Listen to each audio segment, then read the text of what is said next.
Obulapuram mining కేసులో CBI ప్రత్యేక court ఇవాళ తీర్పు వెలువరించనుంది. మరింత సమాచారం మా ప్రతినిధి నాగేశ్వర్ చారి ప్రత్యక్ష ప్రసారం ద్వారా అందిస్తారు.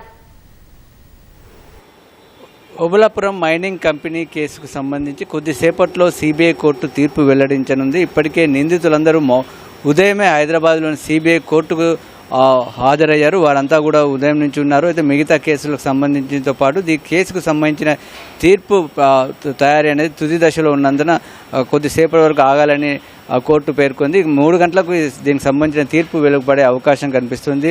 సుదీర్ఘమైన విచారణ ప్రక్రియ జరిగింది. 2009లో దీనికి సంబంధించిన ఎఫ్ఐఆర్ నమోదైంది. అంటే సుమారు 15 సంవత్సరాలకు పైగా దీనికి సంబంధించిన దర్యాప్తు జరిగింది. అసలు దర్యాప్తు జరగడమే దాదాపు 3 సంవత్సరాల పాటు జరిగింది. ఆ తర్వాత 2011 నుంచి 2014 వరకు వాటికి సంబంధించిన ఛార్జ్షీట్లన్నీ కూడా సిబిఐ దాఖలు చేసింది. సుదీర్ఘమైన అటు దర్యాప్తు కానీ ఇటు సంబంధించిన కోర్టుకు సంబంధించిన విచారణ ప్రక్రియ సుదీర్ఘంగా జరిగిన వాటన్నిటి సందర్భంలో సుప్రీంకోర్టు అంటే ఈ నెల 10వ తేదీలోపు ఎట్టి పరిస్థితుల్లోనూ దీనికి సంబంధించిన తుది తీర్పు వెలువడాల్సిందని సిబిఐ కోర్టుకు సర్వోన్నత న్యాయస్థానం స్పష్టం చేసింది. దీనికి సంబంధించిన ఇప్పటికే తుది వాదనలన్నీ కూడా పూర్తయ్యాయి. సుమారు 219 మంది సాక్షులు, అటవీ శాఖ అధికారులు, అదేవిధంగా మైనింగ్ వ్యాపారులు, వివిధ శాఖలకు సంబంధించిన అధికారులు, స్థానికులు, అక్కడ ఉన్నటువంటి సిబ్బందిని, స్థానికులు వీరందరినీ కూడా న్యాయస్థానం వారందరినీ విచారించింది. నిందితుల తరపు న్యాయవాదులు కూడా వారిని క్రాస్ ఎగ్జామిన్ చేశారు. అదేవిధంగా 3370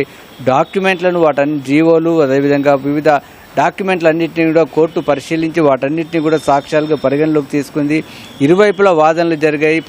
సిబిఐ మాత్రం ఇదంతా కూడా ఒక కుట్రపూరితంగా అనంతపురం జిల్లాలో ఉన్నటువంటి గనులను అక్రమంగా లీజులు పొందడం, అదేవిధంగా అక్రమంగా తవ్వడం, వాటిని రవాణా కూడా అక్రమంగా చేయడం, ఇదంతా కూడా ఒక కుట్రపూరితంగా జరిగింది.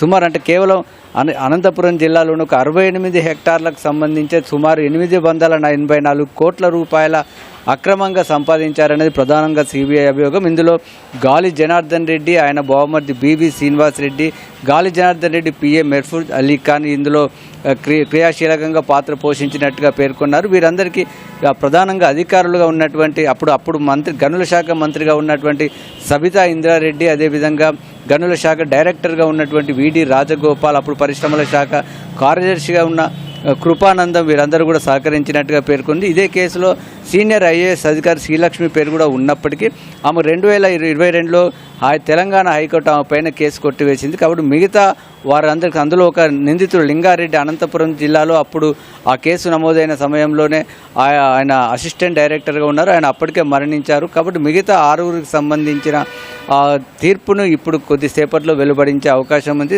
ఇటు సిబిఐ మాత్రం పూర్తి విశ్వాసంతో ఉంది. తమ సమర్పించిన ఆధారాలన్నీ కూడా పకడ్బందీగా ఉన్నాయి.